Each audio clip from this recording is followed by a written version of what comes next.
प्यारे दर्शकों नमस्कार। तारीख आज 15 जनवरी 2026 दिन वीरवार, हिंदी तिथि माघ माह कृष्ण पक्ष द्वादशी। आइए नजर डालते हैं हमारे प्यारे राज्य उत्तराखंड की तमाम बड़ी खबरों पर।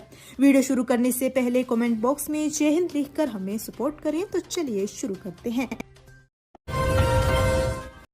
उत्तरायणी पर सीएम ने सौगातों से भरी खटीमा की झोली, हाईटेक बस अड्डे का लोकार्पण। खटीमा में मुख्यमंत्री ने बुधवार को मकर संक्रांति के दिन खटीमा में जिला विकास प्राधिकरण की ओर से 11,27,50,000 की धनराशि से नवनिर्मित hi tech Maharana Pratap bus station पर लोकार्पण किया। मुख्यमंत्री ने कार्यक्रम को संबोधित करते हुए कहा कि मकर संक्रांति और घुघुतिया पर्व के पावन अवसर पर आप सभी के सानिध्य में 11 करोड़ रुपए से अधिक की लागत से निर्मित इस हाईटेक बस स्टैंड का शुभारंभ करने का सौभाग्य प्राप्त हो रहा है। खटीमा से विधायक रहते हुए इस बस स्टैंड की स्थापना के लिए हर संभव प्रयास किए तो इसकी घोषणा भी की थी। कड़ाके की ठंड, हरिद्वार गंगा में श्रद्धालुओं ने लगाई आस्था की डुबकी, देवडोलियों ने किया स्नान। माघ मकर संक्रांति स्नान पर्व की शुरुआत घने कोहरे और भयंकर ठंड के बीच हुई।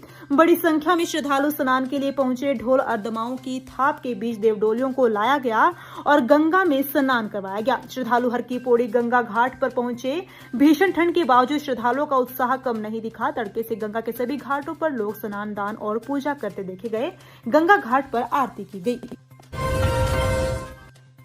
25 जनवरी को होगी एलटी विशेष शिक्षक परीक्षा। 128 पदों के लिए आयोग ने जारी किया विज्ञापन।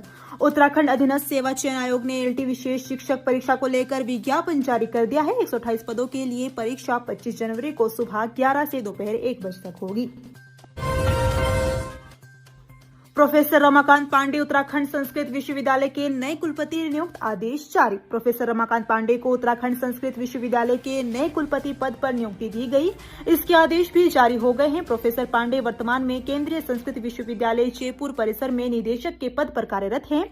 उन्हें कार्यभार ग्रहण करने की तिथि से आगामी 3 वर्षों की अवधि या अग्रिम आदेश तक जो भी पहले उत्तराखंड संस्कृत विश्वविद्यालय के कुलपति पद पर जिम्मेदारी दी गई है।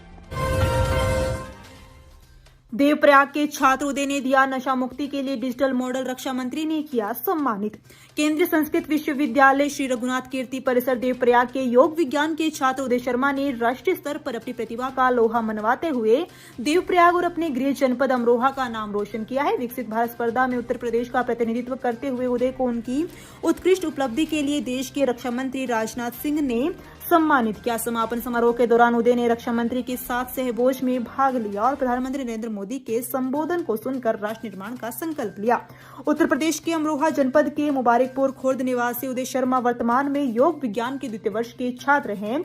उन्होंने पहले राज्य स्तरीय स्पर्धा में 2य स्थान प्राप्त किया, जिसके बाद उन्हें नेशनल चैंपियनशिप में उत्तर प्रदेश की ओर से प्रतिभाग करने का गौरव मिला। इस राष्ट्रीय मंच पर शिक्षा, स्वास्थ्य और समाज सुधार जैसे गंभीर विषयों पर आयोजित बौद्धिक परिचर्चा में उदय ने नशा निवारण के लिए डिजिटल लिकर कार्ड का एक अत्यंत व्यवहारिक सुझाव पेश किया। उन्होंने तर्क दिया कि शराब की बिक्री का डिजिटल कार्ड अनिवार्य होने से नाबालिगों को इस सामाजिक बुराई से दूर रखा जा सकेगा। उनके इस विचार की रक्षा मंत्री राजनाथ सिंह और वायुसेना प्रमुख अमरप्रीत सिंह ने मुक्तपण से सराहना की।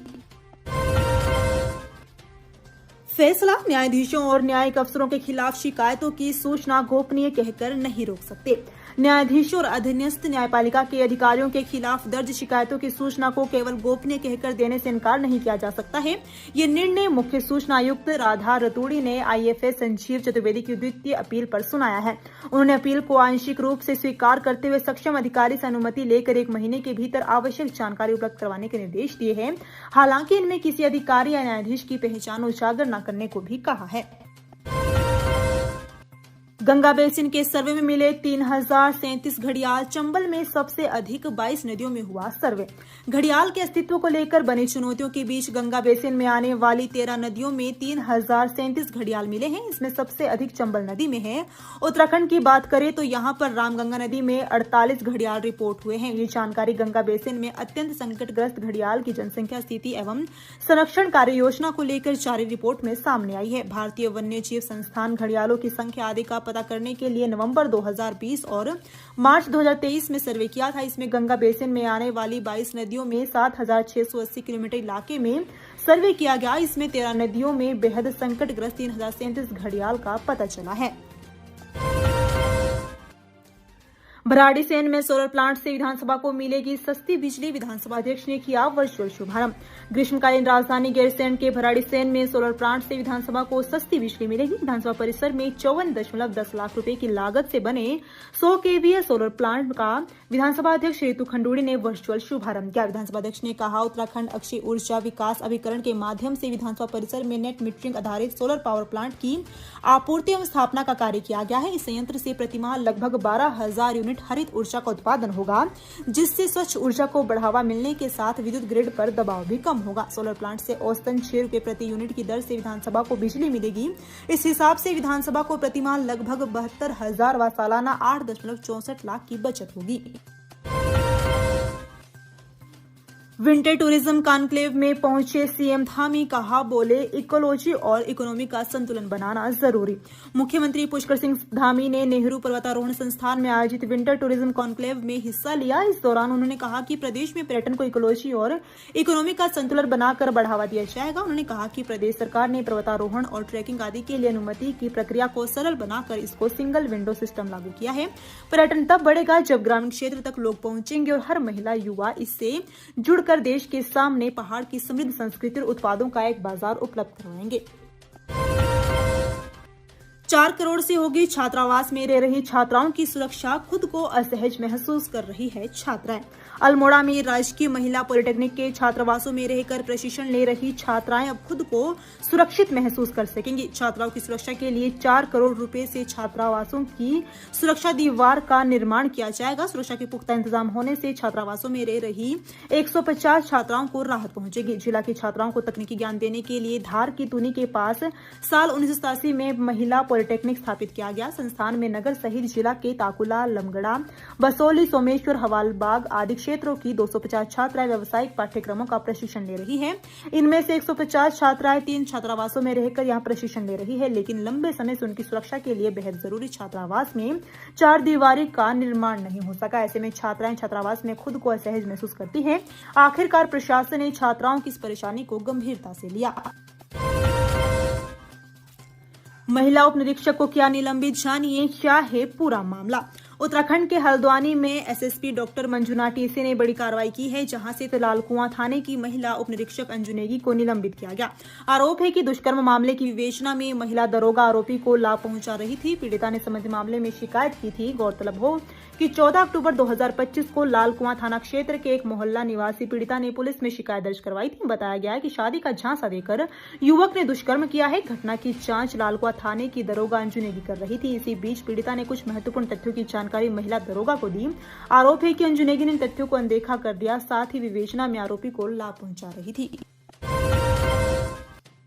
राशन कार्ड को लेकर आया बड़ा अपडेट, हर उपभोक्ता के लिए जरूरी है ये खबर। आप सस्ते गल्ले की दुकान से राशन लेते हैं और अभी तक आपने ई-केवाईसी नहीं करवाई है, तो जल्द अपने नजदीकी सस्ता गल्ला विक्रेता की दुकान में जाकर ई-केवाईसी करवा ले। 31 जनवरी तक ई-केवाईसी नहीं कराई तो आपका राशन बंद हो सकता है। आयुक्त खाद्य नागरिक आपूर्ति एवं उपभोक्ता मामले विभाग उत्तराखंड देहरादून की ओर से जारी निर्देशों के अनुपालन में जिला पूर्ति विभाग ने 31 जनवरी तक ई-केवाईसी न कराने वाले लाभार्थियों का राशन बंद करने का निर्णय लिया है। अब तक ई-केवाईसी न कराने वाले सभी राशन कार्ड धारकों से विभाग ने अपील की है कि वे अनिवार्य रूप से 31 जनवरी तक ई-केवाईसी प्रक्रिया पूर्ण कर लें। कॉर्बेट पार्क में पर्यटकों के लिए नई सौगात, दोगुना होगा फोटोज लेने का एक्साइटमेंट। कॉर्बेट पार्क की तर्ज पर तराई पश्चिमी वन प्रभाग फोटो पर्यटन जोन में भी रात्रि विश्राम की सुविधा बढ़ाई जा रही है। पर्यटकों से उत्साहित वन विभाग ने फोटो जोन में एक और नया ट्री हाउस व टेंट कैंप बनाने का निर्णय लिया है। स्वीकृति मिलते ही कार्य शुरू किया जाएगा। रामनगर में कॉर्बेट नेशनल पार्क में पर्यटकों के लिए सफारी के साथ ही रात्रि विश्राम की सुविधा है। इसी की तर्ज पर तराई पश्चिमी वन प्रभाग ने फोटो जोन में सफारी के साथ ही रात्रि विश्राम की सुविधा भी शुरू की है। फोटो जोन में वन विश्राम ने पर्यटकों के रहने के लिए 2 ट्री हाउस कक्ष बनाए हैं, जिसमें पेड़ पर ठहरने का अनुभव मिलता है। ये ट्री हाउस पर्यटकों को काफी पसंद भी आ रहे हैं, जिस वजह से इनकी मांग पर्यटकों को हमेशा रहती है। ऑनलाइन माध्यम से एडवांस में इनकी बुकिंग होती है। पर्यटकों से लगातार मिल रहे अच्छे रिस्पांस को देखते हुए वन विभाग एक और ट्री हाउस बना रहा है। इसके लिए एक ऊंचे बरगद के पेड़ का भी चयन किया गया है। इसके अलावा 5 टेंट कैंप भी वन विभाग बना रहा है। ये टेंट कैंप लग्जरी बनाए जाएंगे। कॉर्बेट की तरह वन विभाग भी अपने यहाँ काफी पर्यटकों को एक साथ ठहराने की लगातार तैयारी कर रहा है। दर्दनाक हादसा, 18 वर्षीय युवक को ट्रक ने कुचला, सिर के ऊपर चढ़ा पहिया। मकर संक्रांति पर परिजनों में शोक। उत्तराखंड के पिथौरागढ़ में बुधवार सुबह दर्दनाक हादसा हुआ है, जहां एक ट्रक ने युवक को बुरी तरह कुचल दिया। उसके सिर के ऊपर ट्रक का पिछला पहिया चढ़ा दिया। हादसे में 18 वर्षीय युवक की मौत हुई है। इस घटना के बाद परिजनों का रो रो कर बुरा हाल है। मृतक कक्षा 11वीं का छात्र था, जिम के लिए घर से निकला था। वर्कआउट कर बाइक से घर लौट रहा था, तभी उनके साथ ये दर्दनाक हादसा हुआ है। मिली जानकारी के अनुसार ये भीषण सड़क दुर्घटना जिला की जाग पुरान रोड पर हुआ है, जहां थरकोट गांव के पास ट्रक की चपेट में आने से 18 वर्षीय युवक की मौत हुई है। वही युवक का सिर ट्रक के पिछले पहिए के नीचे बुरी तरह कुचला गया।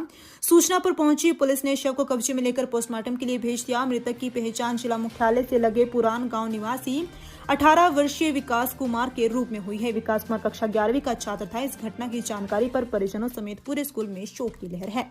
तो ये थी उत्तराखंड की बड़ी खबरें। हम मिलेंगे अगले बुलेटिन में, तब तक के लिए धन्यवाद।